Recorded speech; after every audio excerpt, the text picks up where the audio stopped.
you know, my story circles all the way back to this cell group. And God talks to me in such tangible ways. And I want to share that with you tonight. Just amazing.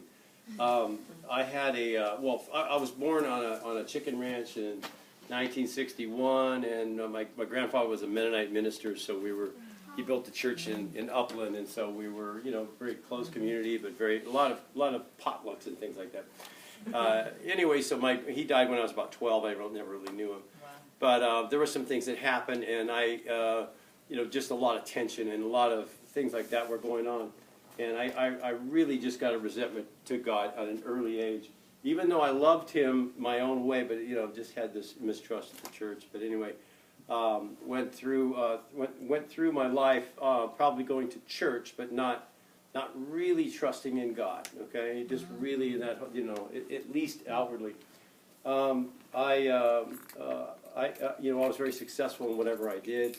But I had 4 kids, beautiful kids, but yet it never quite got it for me. Because at 7 years old, I had said that my life's dream was to be a pastor. So I was compared everything to that, you know. And anyway, fast forward, I had, you know, built an award-winning restaurant and all these different things, but I was a human doing, you know, I was a human doing and performing and trying to be better than it wouldn't measure up.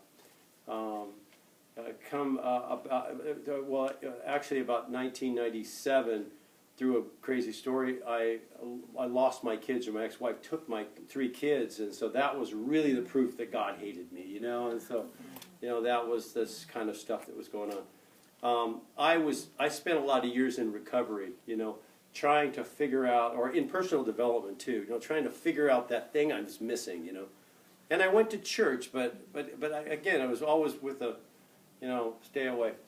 So I would use whatever I had to use to feel better at different times. You know, I'd do really well, and then I'd go down and do all that, drinking and whatever. In 2008, or 2007, I got a blood infection through a root canal that I didn't take care of, and it was a super serious blood infection, and I got infection on my heart, and I had to have heart surgery. Okay, so during that heart surgery, I woke up after the heart surgery. During that heart surgery, a blood clot went to my digestive system, and it died.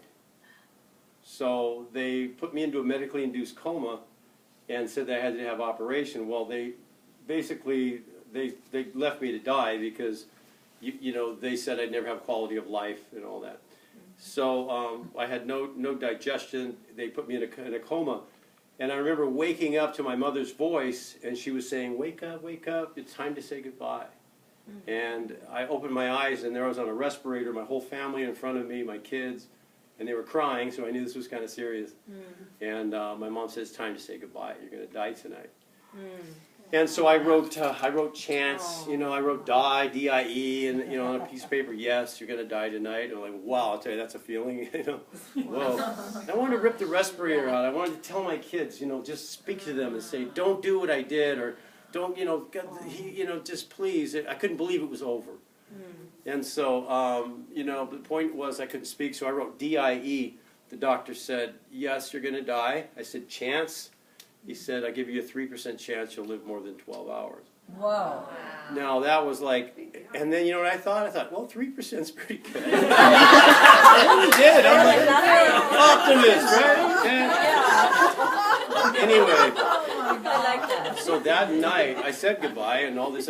So that night, though, I went into, I actually became aware of everything in my room. They put me back in the coma, but I became aware of everything in the room.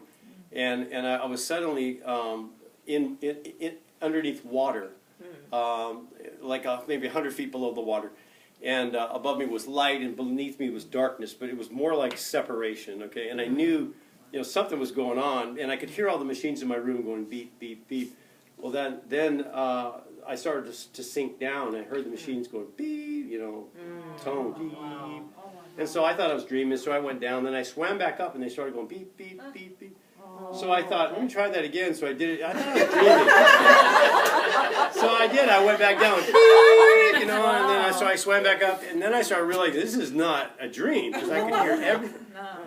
And all of a sudden, I was in this water. All of a sudden, this light came down. All I say was glory came down and surrounded me, and I was in this glory cloud, just incredible. And I mean, and I never wanted to leave. It was just, it was everything. It was the Lord. It was Father. I don't know. It was glory. And I heard a voice ask me, "Do you want to live or die?" Simple, right? Just simple. And I thought very carefully because I didn't have a wife to go back to, but I thought of, only thing I thought of were my 4 kids. Yeah. And I thought of them. And I could see a little movie of their life without me, and it wasn't good. And I said, and my answer was simple. I said, I want to live, but I want a different life. You'll have to do that. That was my first surrender. It was a true surrender.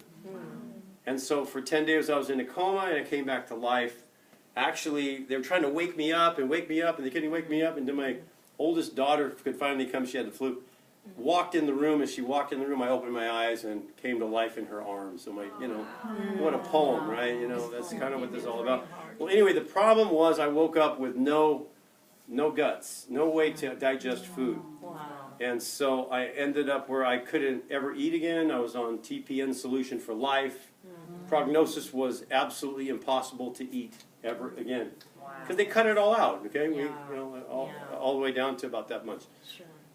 Anyway, the point was, after I heard that, one day I then got a fungal infection, which meant that I had to get off the stuff. Anyway, the point is, one day I came home, and I just pictured myself in the crowd with the woman with the flow, that had the bleeding. And I touched Jesus' cloak, and I said, "You know what? I'm healed." I unplugged that machine. I went to breakfast. Wow! And so I ended up where they finally found out, and they sent me to a psychiatrist because they said, "Dude, you don't have any. It's gone, right?"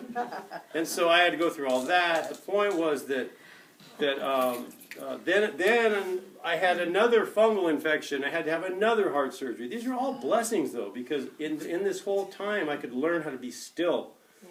Then I got over that, and then boom, a car accident. Wow. Oh my gosh. And so then they cut more out and said, "Now you really can't ever eat again." And I looked at my surgeon and said, "Can I have a menu?" And then the doctors, going crazy. Anyway, the point is that it's written, "No weapon formed against us will prosper." Okay? And there was, I'd love to say I'm Mr. So Spiritual, but the truth is my back was against the wall. But I'm telling you, I compare every voice I've ever heard to that voice I heard, this glory. So there was 3 people. One was a guy that prayed for me in the hospital. Second was a doctor who was crazy enough to say, maybe Jesus will heal you. Anyway, 3 people. One of them was really a big deal for me. And so I ended up, I'm almost done. So because this comes back to the cell group here, I got to tell this. So I'm coming to HROCK, and I'm like, "Lord, I don't change churches. I need to really know that I belong here. It's going to be about community."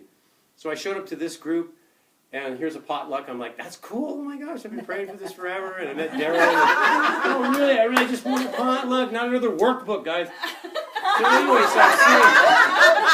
I'm sitting over here, and all of a sudden I'm talking, and I'm like, "Wait a minute, I know this guy sitting here in this wheelchair." And I'm like, he said something about working at Kaiser, and I'm like, "I know you. You're the one that prayed for me." Wow. It's Davey. Davey Lynn, okay? And he's sitting right over here. I'm like, that brought me full circle. I'm like, okay, the Lord wants me here. And